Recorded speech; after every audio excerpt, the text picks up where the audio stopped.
Oh, son of a dingus. Cliff Jumper, commence countdown. 5, 4, 3, 2, 1. The Transformers, more than meets the eye. The Transformers, more than meets the eye.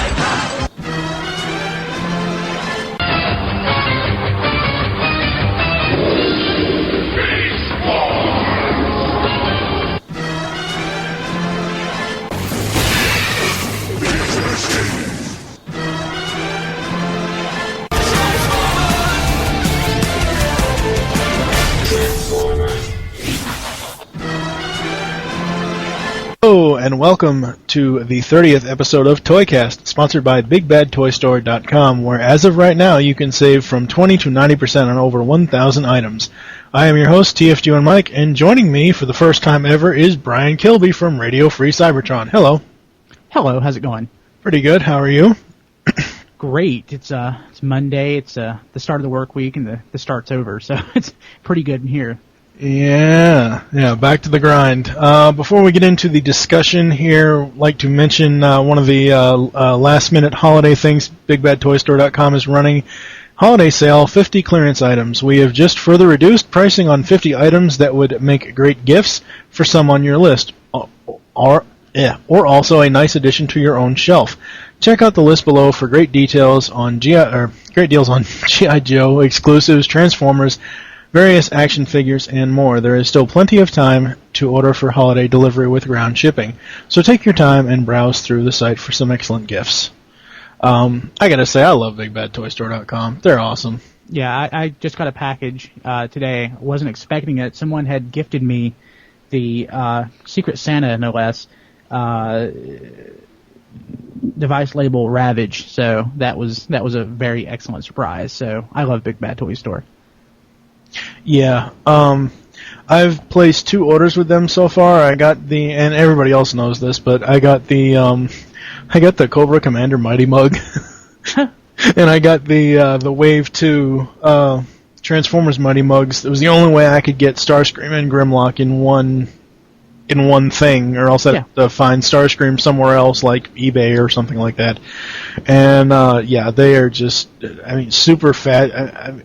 I mean, the last order, I think I placed it on the 1st of December. It got here the 4th. Yeah, I've been using Big Bad Toy Store for, goodness, almost 10 years, and I never had one single problem. Yeah, they're excellent. Yeah, they very, very much are. And yeah, I've used EntertainmentEarth.com as well a couple of times. Only reason why I used them was because I follow them on Twitter, and they posted something like, last in stock item, and it was Wave 4 of the Universe Classics 2.0, whatever you want to call it, figures. It was Hound, Cheetor, Cyclonus, and what was the other one of that damn lot? Oh crap, I can't think. People are screaming at their iPods right now. It's this. Crap, what is that other... Smoke screen? No, in Wave 4 it was Cyclonus... Oh, Cyclonus, Hound, Cheetor, and Starscream. Starscream I traded to a buddy of mine with the 2 Mighty Mugs that I had doubles of for Leader Class Megatron from Animated. But yeah, the only 2 figures I was even interested in from the Universe Wave 4 was the Hound and the Cyclonus.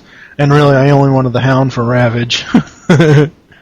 Yeah, Ravage, that's probably, well, until I got this today, because this is actually a working USB drive, that was definitely my favorite version of Ravage. Yeah, the USB drive, as much as we've talked about this before on ToyCast, but as much as I think that, 2 gigs? Yeah, 2 gigs isn't much, but you're not buying it to be a functional USB drive. That's true. Yeah, you're buying it to be either a virtual kitty or a yes, or a real live kitty. Of course, Universe Ravage just tipped over. Bastard cat. Why don't we talk a little bit about you, sir? Because this is the first time you and I have collaborated. I've heard of Radio Free Cybertron, but I like we were talking about off air, I just got into podcasting back in 2007. You've been doing radio shows, podcast shows, whatever you want to call them, since what, 99 or earlier? Yeah, I've worked in actual real radio for almost 12 years now, and I've been a sort of like an internet trans fan for probably nearly as long. And when I started out like on the school's computer, when I actually got my own home computer in '99, I wanted to do something sort of different to carve out a niche. And I said, well, why don't I do a Transformers internet radio show? Nobody's doing that. And really thinking about it, nobody's really doing internet radio shows either. So came up with the idea a couple months later, October of '99. Did my first broadcast, and I did it probably for 5 years. Stopped for 4 or 5 years, and came back earlier this year, June 28th or so, and been chugging along ever since. Very, very cool. Yes, we everybody knows. We here at Geekcast Radio Network, we we started in 2008, and we're already almost into 2010, and we have like over 9 shows running concurrently. I think there's like 4 shows that run consecutively each week. And yeah, just overall, I mean, I really enjoy it. Hell, I wish I could get paid for it, but yeah, me too.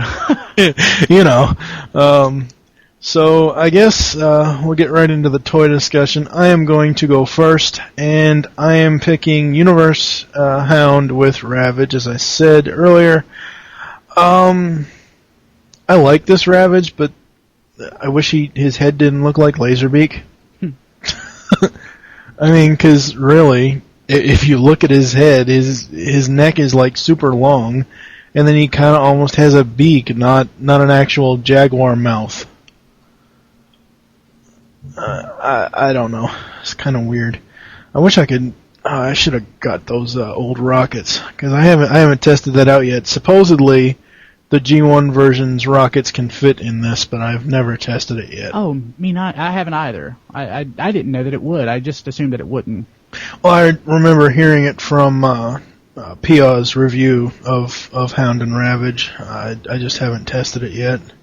But I think it was nice that they kind of molded him into his leg, like the top of his leg, right by where the tail is. They're kind of like molded on to look like them, even though they're not painted silver. It's just black. Mm-hmm. I thought that was kind of cool. The tail looks like it could poke somebody's eye out. It's not sharp or anything on the point, but it just looks like if you stick it in your eye, it's gonna hurt. You'll poke your eye out. Yeah, you're gonna shoot your eye out, kid. Overall, I like this. I probably like him better in tape mode. Just because he can actually fit on the back of Hound. Everybody knows that I have problems transforming toys. Don't ask me what.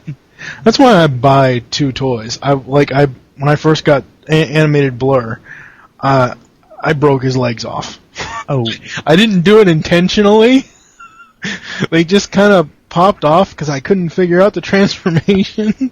I've never actually broken a toy since G1. I'm happy to say that. Even like Vinyl Tacker alternators, I never managed to break one, though I really wanted to intentionally. And with Hound, I got him transformed to the point where his chest part of the Jeep is supposed to, the whole chest chassis is supposed to fold down. Couldn't get it to do that. Somehow I ended up getting his head out. I don't know how that happened. So I said, screw it. Instead of just leaving him in a hulking of mistransformation heap, I transformed him back into Jeep mode, and his head is exposed, so you can see where he's going now. But yeah, there's a lot of nice. I mean, not a lot of toys have like molded steering wheel and dashboard gauges inside them. Not at this scale.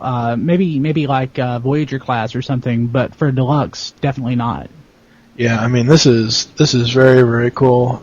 Also, the seats are very ingenious when you transform him into robot mode, because they become the knees. I thought that was really cool. It was a nice way to make a transformation different. Because I mean, if you think about it, most transformations, at least the ones that I've seen outside of animated, but most like other transformations are kind of like. The best example I can give you is G1 Hot Rod, where you pull out the legs, you separate them, you fold the arms out, you fold the chest over, and there's his head with the screw in the back of it. I mean, but I think this is a very, very ingenious thing. I am glad that I do have this, even though his head is exposed. But, it's just a really, really cool figure. He's actually my favorite toy from at least the universe iteration of the classics toy. I was really enamored with it. I mean, I see his flaws, but I don't know. I guess it's possibly the fact that he's proportioned almost like a Dreamwave drawing, with sort of like a large, massive, like lower part of his body, and his upper part of his body is kind of disproportionately small. But I just really enjoy that toy, even more than Cyclonus. And I get a lot of grief for that, but I really, really like that toy. Yeah, that's blasphemy. Cyclonus is the best universe figure. I think... he's not the best, because I have the best here actually in my right hand. He's not my favorite, but he's the best. Which one? Onslaught. Oh, okay, well, alright. Compare Cyclonus to other Cyclonuses, even the G1 version, that Cyclonus, the universe one, is the best one. I mean, it is. All you want about the Henkei as far as the coloring. Honestly, I watched the G1 cartoon a lot, especially season 3 when you see Cyclonus a lot, and I think the US version is more cartoon accurate when it comes to color than the Henkei Lavender is. But, people are going to say the Henkei one is more cartoon accurate. I just don't see it. I'm sorry. I would end up giving that to a girl for Christmas, the Henkei version, because it's lavender purple. Yeah, and like if you read like on coloring for TV and everything, I mean, the way that it looks on screen, it doesn't necessarily translate to the way it would look, in hand. Just the way that the screen is lit, when the character was colored, what sort of lighting there was. Yeah. It really just doesn't necessarily, it's not analog to like actually owning a toy or owning a physical representation of that item. So yeah, I would say that he's probably more accurate than the Henkei version. I'm not a big fan of the Henkei version either. I can kind of get to like it. The only reason why I would want the Henkei version is because of the chrome nightstick.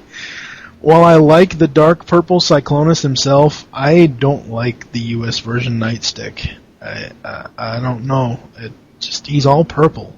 As much as I am my two favorite colors are black and purple, but that purple just doesn't work for me on nightstick.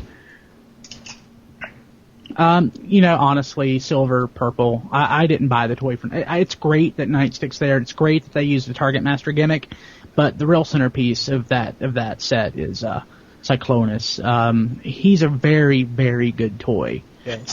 But Nightstick is great.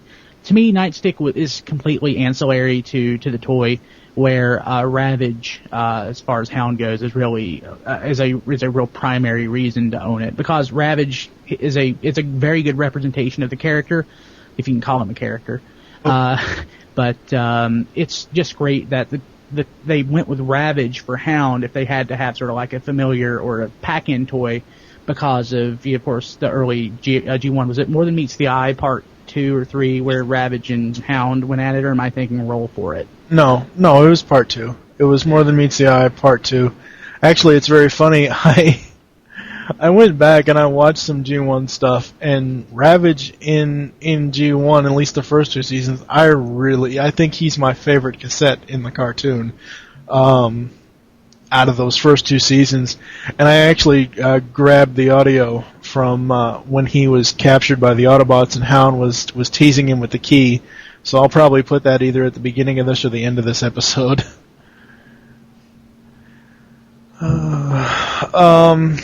Cyclonus is really cool as well. He's got a really nice jet mode. Hound, I'm actually looking at the wiki here. I guess because of copyright laws, they couldn't make the front look like Jeep anymore. Because I'm looking at the G1 toy, and it looks like a Jeep vehicle. And if you look down at the Universe toy, it looks like it. Obviously, it's a Jeep, but it doesn't look like the Jeep brand name. Because of the front grille is different and everything else. Overall, great figure. I'm glad I have him, even though I can't transform him into robot mode to save my life. So, what will you be talking about, sir? Universe Ultra Onslaught. He is, of course, part of the Classics 2.0 line. He is, more importantly, he's one of the greatest Transformers ever, and he's $11 at your local Walmart. Walmart is clearancing him out for $11. Buy 4 of them. He is, there's no doubt that he's the best representation of Onslaught ever. The original Onslaught toy itself is an okay action figure, so to speak, but as a Transformer, it's kind of pathetic.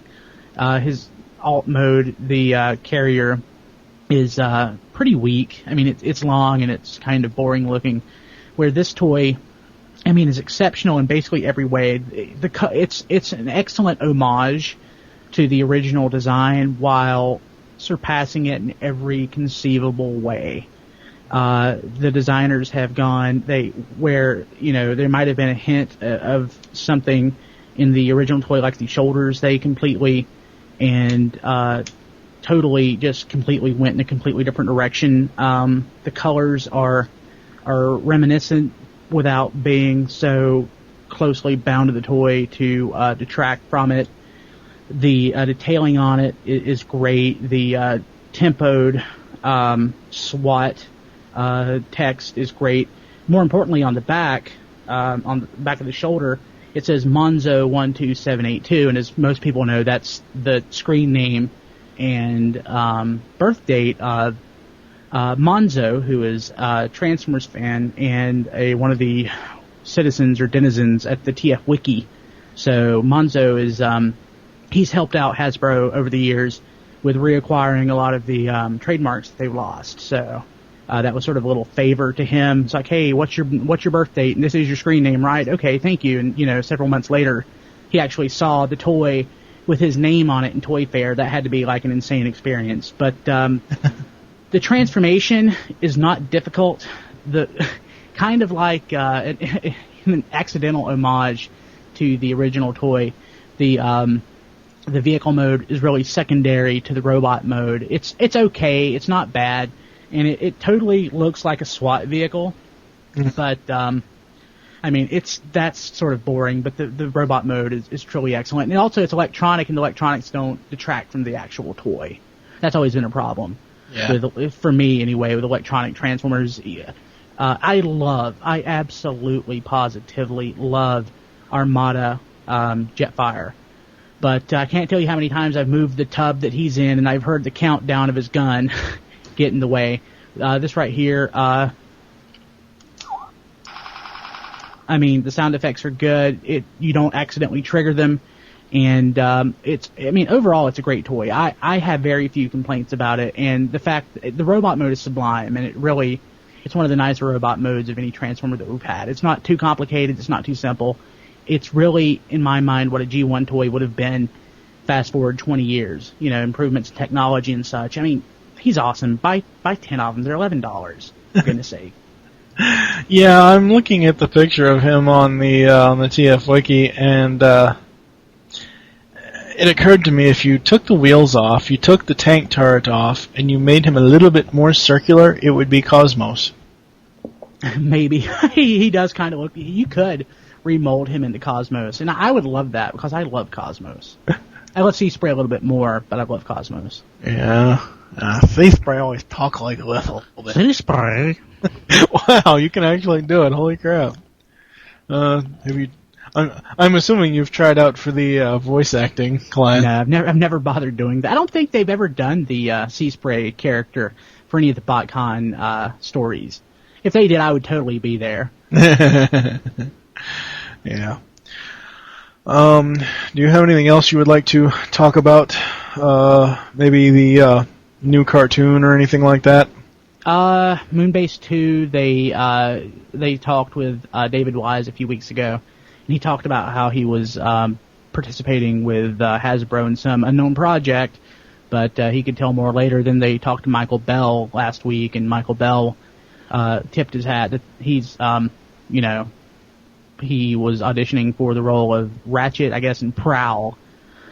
And so it looks like the G1 series, or not the G1 series, the new cartoon, which we knew was imminent, is even farther along in production than we knew. Mm-hmm. So, the fact that David Wise is working on it, and the fact that Michael Bell is auditioning for it, not that really means that it's going to be a G1 homage. It kind of lets you think, hey, maybe this is closer to being a G1 homage than we realize. From the pictures from the game, now I don't know if the game is going to tie into the cartoon.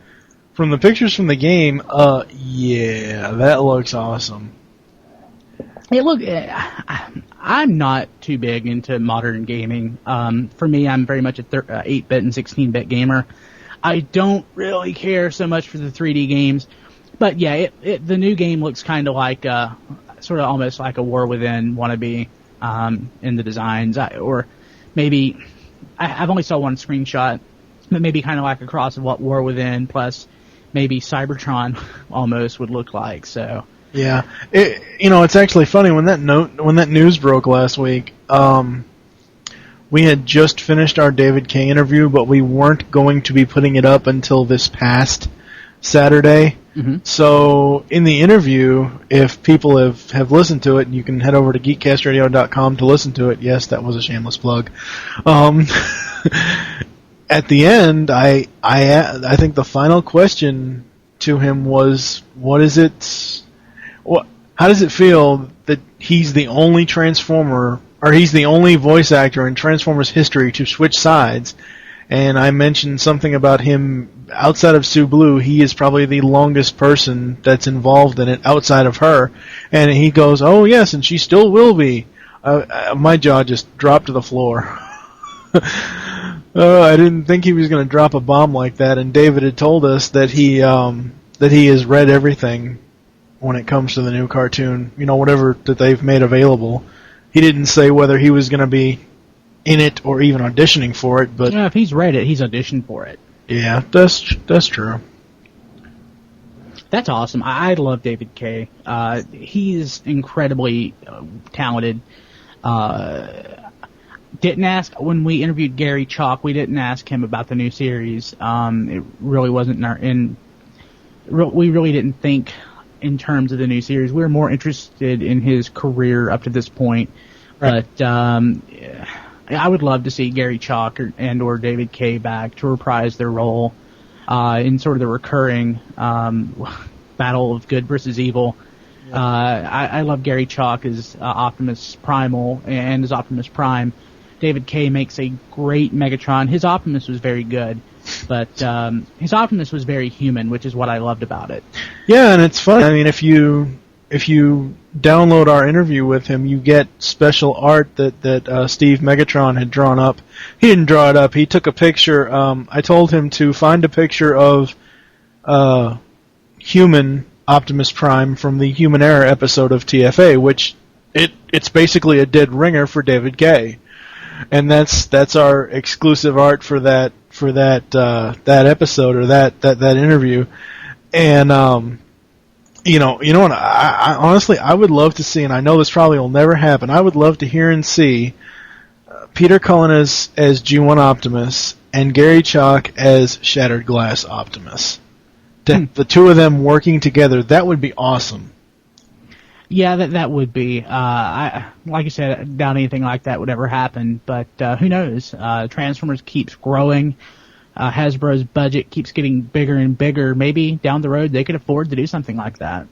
Yeah, I was doing some more research for another show, ToyCast, and I've gotten way past a certain. I think I'm up in the episode 40s for that, but I was doing research for episode 35, which is our episode on GoBots, or Challenge of the GoBots, or whatever the hell you want to call it. Mm-hmm. And I looked up the GoBots movie, and it says in there, this movie will never be on DVD because Hasbro bought out Tonka's licenses for it, and because Hasbro owns Transformers, it's not in their interest to ever release GoBots on DVD. That seemed like that was colored with some sort of fan, opinion. That doesn't sound incredibly factual. I mean, Hasbro has used the GoBots name in the past. They've used the names, like Leader 1 showed up in Armada. Yeah. Well, the GoBots cartoon really does suck hard.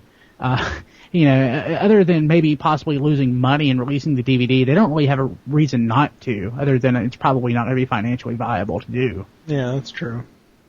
Or, they could always, include it in some freebie thing, like a Battle Begins 2-pack or something. Or Absolutely. That would be fantastic. In fact, if Hasbro's listening, you should do that.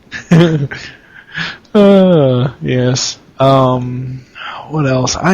It's funny, since the movie died down, and I know we've got, the movie news has pretty much died down since it's already out on DVD, and since, the cartoon is coming, but we don't, have any specific details, Transformers news is kind of dead.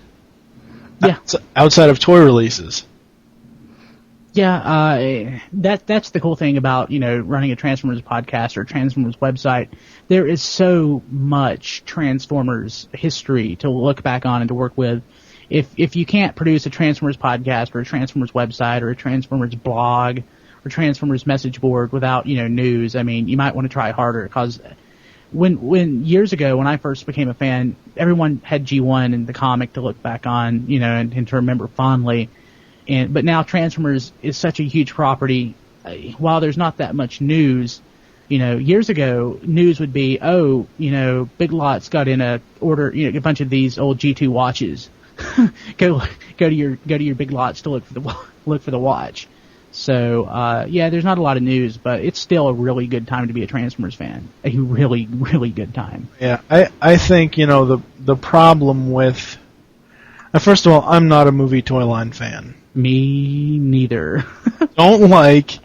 First of all, it's okay in a film because you want realism to show absolutely every working part of Optimus Prime.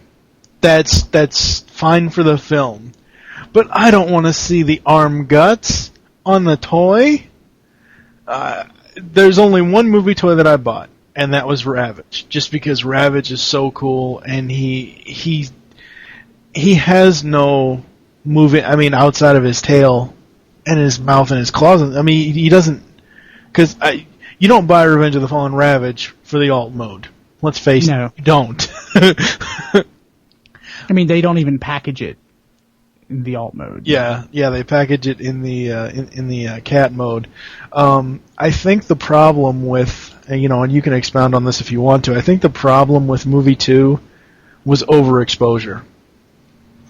There are lots of problems with the movie, too. Okay, well, I'm not talking about the actual film. I'm talking about the way stuff came out. I'm talking about how much news came out at one time. It was just oversaturated. So much. By the time 2 weeks before the release in the theaters, they were talking about movie 3. And I kept saying, damn it, I don't want to hear about movie 3. I haven't even seen movie 2 yet. Yeah. The movie is huge. It's going to end up being the biggest movie of 2009. Nothing's going to top it. New Moon's not going to top it. Did it already? No, it's not. It was $140 million the last I checked. Oh. Sorry to make an aside here, but no, it's fine. I'm pretty sure that I'm pretty sure that Revenge of the Fallen made more money, because it made over $400 million. Yeah. Last I checked, New Moon was at $140. Yeah, but didn't New Moon break its attendance record? Or I know maybe for the first weekend. Yeah. It was at $800 million. I thought for nothing. The Titanic is the biggest movie, and it's over $600 million. Dark Knight was over $500. So Revenge of the Fallen was in the top 5, I thought. Yeah. I may be wrong, but it was an incredibly huge movie. The point still stands. There was so much to it. There was so much hype, so much buzz. People went to go see this movie in droves. People who weren't Transformers fans, people who didn't see the first movie, saw this movie, and they're clamoring for a third movie. So of course they're going to talk about a third movie. I honestly don't really care. I'm always more interested in what's going to happen between the movies, which is, what happened between this movie and the movie preceding it. We had Transformers Animated and Classics 2.0. I mean, we've had probably the best Transformers series ever, and one of the best Transformers sublines ever. So the movies can be as big and as crappy as they want to be, because there's so much hype, so much exposure, so much attention to Transformers. We're getting really good stuff in the meantime, and I'm really happy about that. What do you see as the next? Like, if you were gonna, what would you look for in a toy line? Like, say, the next 5 toy lines over the next 5 years. What would you want? Like, what do you think Hasbro will do for the next toy lines outside of movie line? That's a really good question. Hasbro's really sort of been, I hate to use the word, I hate this, not scrambling. I want to say that they've been sort of testing the waters, and Armada was completely different design aesthetic from Beast Wars and Beast Machines. Beast Machines was a different design aesthetic from Beast Wars. But basically everything since Armada came out has been a little bit more toward the boxy, and less toward the ball joint. Well, they've all been ball joint, but less toward the molded plastic that we had with Beast Wars. And Animated's been even completely different, from that. Animated didn't really revolve around gimmicks like the last 3 lines did, where the last 3 lines revolved around like power linking or the keys or mini-cons. Animated really focused on a radical design shift in the Transformers toy line. I would see Hasbro, if we're talking 5 years out, we're probably looking at 2 to 3 Transformers lines, major lines in that point. We're probably going to look at something in like a design shift, or maybe the next line. If they are moving in a sort of a G1 direction with the next cartoon, the next line could probably be something like a cross between what we got with Universe Classics 2.0 and Animated, kind of like an homage / design shift. I don't really see them moving toward gimmicks again. While it was great for the Unicron trilogy, the gimmicks sort of didn't. They didn't really translate to sales. They sold very well. Don't get me wrong. Transformers has always been like a great seller, but it really didn't have the hype. The kids really weren't, going out saying, "Oh, I want this because it power links." It's not like, "Oh, it's a Zuzu pet, I really want it," or "It's a new Transformers movie toy, I really want it." So I say they're probably going to move into the direction of sort of like trying out new designs, new ways to design the toys, while also trying to more rigidly adhere to sort of like an homage feel, like they've done in the last last line in the movie, in the Universe 2.0 line, rather. Sorry. The Universe line, I don't see why that has to go away. It's never going to go away. No, I know, but I'm saying that weren't there rumors 6 months ago or something that Universe was basically gone and they were going to do something completely new and different? I don't see why Universe would have to go away if it did, because you can release anything. That banner. It's the longest running Transformers line, period. It's been out since 2002, 2003, so it's been going on 6 years uninterrupted. And Hasbro has said that Universe will return in 2010, and we'll have more G1 homages, sort of like a Classics 3.0 at that point. So yeah, Universe isn't going anywhere. They may pause it, while they're ramping up the movie and ramping down Animated, and while they push the new series, there will be Universe, and I don't see Universe ending anytime soon, because like you said, they can do absolutely anything with that line. They can release molds of toys that didn't get released for whatever reason. They can go back to favorite molds. They can experiment. It's a sandbox for them. Yeah, I think I've seen a lot of the Beast Wars toys, and obviously, we're starting Beast Unleashed, and I think the only 2 that I'll revise it. The only 3 I really want, Transmetal 2, Purple T-Rex Megatron. That's Transmetal 1. Transmetal 2 is the dragon, the red dragon. Transmetal 1. Transmetal 1, the Megatron, the Blue Ape Optimus, and both very solid toys. And Optimal Optimus, which actually somebody is actually giving me one of those. He's not the best toy in the world. If you don't like transforming toys, you won't like him. He's okay. He's too bulky for his own good. There are a lot of great toys in Beast Wars, though. You might want to look at. Since we're talking about Universe, you might want to look at getting Razor Claw, which is the repaint of Tigatron. The colors aren't exactly as good, but the mold itself fixes a few of the quirks that not Tigatron, not Silver. Cheetor? No. Air Razor and Tigatron's. Tigerhawk. Tigerhawk. Why couldn't I think Tigerhawk? But the Transmetal 2 Tigerhawk, a great toy. He's same class as Transmetal 2 Megatron. But his colors are a little boring, but they're better than the brown of Razor Claw, Universe Razor Claw. But he's a very solid toy. Basically, all of the Transmetals are great toys, with the exception of maybe Rhinox. Rat Trap is a great toy.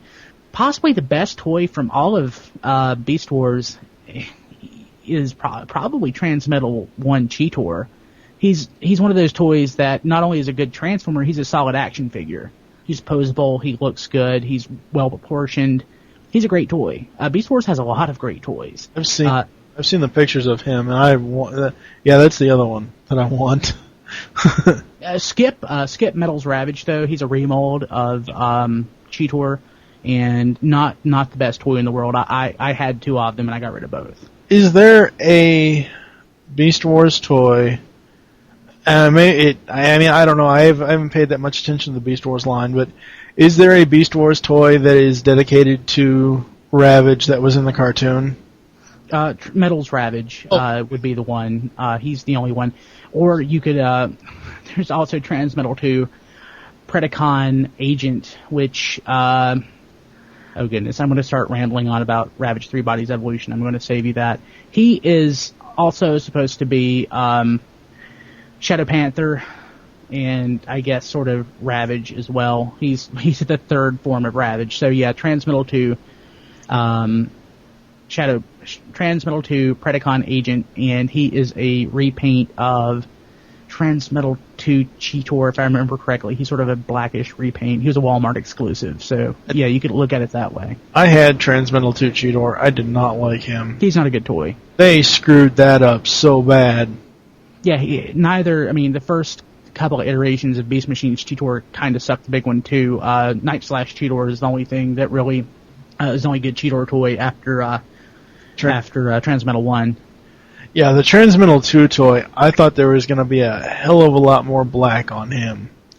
Yeah. Because I was going off of cartoon design from the Feral Scream episodes. And wow, they really screwed that up. They could have done better there than they did. But I mean, that's the cool thing about, Transformers. The design team is constantly learning, constantly evolving, and because of mistakes like, Transmetal 2 Cheetor, we have wins like most of Animated. Yeah.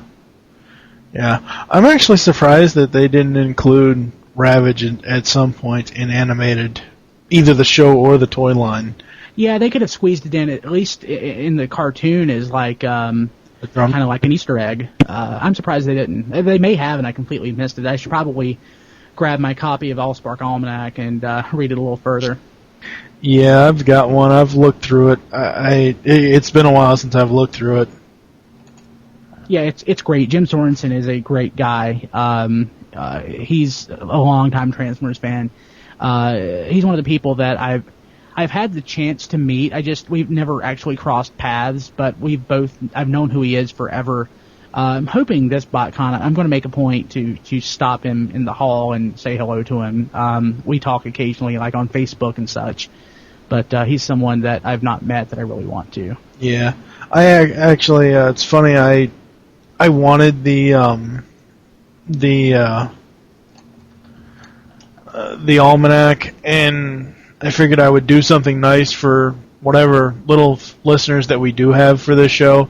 So I bought 3 copies. I bought one for myself and 2 to give away. Mm-hmm. And I was promoting it everywhere that I could think of to promote it. And I saw it on AllSpark. yeah, and he caught on to it. He emailed me about it, and I said, if you have any news on a Volume 2 where we get a lot of Season 3 stuff, I would really enjoy that, and I'd love to interview you about it. He said, I just did a couple of interviews. I did an interview with Moonbase, and there really isn't anything new yet, but I'll let you know whenever we do get the go-ahead to do a Volume 2. And see, when that originally came out, I thought that it was going to be... I thought that was going to be a complete... Bible for the show, not just Season 1, Season 2. Oh, yeah, no, I thought the same thing, but Season 3 is so rich with material. If it had been like Seasons 1, 2, and 3, it would have been 3 times as thick. Yeah, but that's okay for me, though, because it's all in one place. But yeah, you're probably right.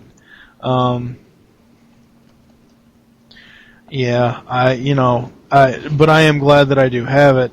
I think it's a great resource for the show, and I like how they show in the beginning of the book the former title looks, the title logos. I thought that was really cool. Yeah, one of my favorite parts is the flip book in the bottom corner. I love flipping through that. Yeah. Do we have anything else we'd like to talk about? I don't have anything. I appreciate you having me on and asking me to come on. It's been fun. Oh, yeah. Do you have anything that you'd like to plug before I go into the official closing? You can check us out, tfradio.net. We have an archive mostly going back 10 years. We're on every week. We have 2 shows, Radio Free Cybertron and New Soundwave, which is sort of a general sci-fi geek gaming podcast. It's 30 minutes every week. We record it right after Radio Free Cybertron, so we're all pissed off and surly. So it's sort of got a different feel, but we also do that once a week. Basically the drunk version of RFC. Yeah, except for, 2 of us absolutely don't drink, and the other 3 are, alcoholics, and they don't drink for that reason. So, but yeah, basically. Wow. Yeah, okay. What was that website again? tfradio.net or tfpodcast.com. Oh, cool. Thank you for joining us here on ToyCast. There are several ways to get in contact with us or leave feedback for the show. First is you can visit www.geekcastradio.com. Find all the other GCRN podcasts there, all 9 current ones that we're running every week. Second is you can stop by PecanCtMichael.com/Nexus. Those are our forums. The third is you can leave the show feedback on iTunes. Yes, please do this. We crave feedback. The fourth is you can visit the earth-2.net forums where we have threads for the shows in their self-promotion section. And the fifth is the email address, which is tftoycast@gmail.com. We now have a voicemail line. Call us and leave us your thoughts on each episode. Be sure to say which show you're leaving the message for and your name. The number is 502-526-5821. You can follow us on Twitter. The show name there is TFToycast. Mine is TFG1Mike. And what is your Twitter, sir? B Kilby, or if you want to follow the podcast, it's TF Radio. Cool. We hope you enjoyed this episode of ToyCast and wish you'll join us next time. Be sure to visit www.bigbadtoystore.com for all your Transformers toy needs and more. For now, I am TFG1Mike with Brian Kilby saying in the immortal words of Optimus Primal, that's just Prime. Ravage, this key's not for you. There once was a boy, an albino I'm told, who possessed the power of pen-pusher gold. He had many stories, all short and exciting, but nobody knew, and so he began writing. He sat there all summer and skillfully sought to perfectly ponder and polish each plot. The settings were set, all the characters cast, his fingers were flying and flailing so fast, and soon the young man with the snowy complexion quickly concocted the caffeine collection. He smiled, satisfied with his clever creation. Oh, the things that did pour from his imagination. Stories of pirates and future police, of devils and bullies, and a twist press release. Fantasy, mystery, both are included. Comedy, action, no genre excluded. You say to yourself, it's too good to be true, but author Steve Saylor would not lie to you. An audiobook so you don't have to read. And hey, $15 is all that you need. From the author of the podcast novel Black Shadow, Steve Saylor presents The Caffeine Collection, a dynamic audiobook collection of short stories presented by ringtonefeeder.com and stevesaylor.net. Steve presents a genre mashup of multiple stories for your ears. I have to be on caffeine to write all this. Steve Saylor presents the Caffeine Collection, on sale October 28th, 2009. So mark this date down so you will not forget. For more information, stevesaylor.net. Soon it will be a new year, a new decade, and that means a new Transformers review podcast from the minds that brought you the TFG1 podcast and all things Transformers. Coming January 11th, 2010 is the Beast Unleashed podcast. This will feature Steve Megatron, PecanCtMichael, and TFG1 Mike. 30 pulse-pounding, discussion-filled episodes covering both Beast Wars and Beast Machines. This is the first ever Beast Wars review podcast. So unleash the beast in you. You can find us on iTunes and the web at www.geekcastradio.com. The TFG1 podcast has 24 action-packed discussion episodes on the original Transformers cartoon. So if you're a fan of the 80s cartoon, we have all you need and more, as well as an interview with Stan Bush. You can find us on iTunes and the web at www.geekcastradio.com. Tune in. ToyCast is all new as we have transformed and transcended from just being Transformers ToyCast into ToyCast. We'll talk about any toy line from any generation, even Rock'em Sock'em Robots. You can find us on iTunes and the web at www.geekcastradio.com. Start being a kid again and keep collecting those toys. Moo ha ha ha ha.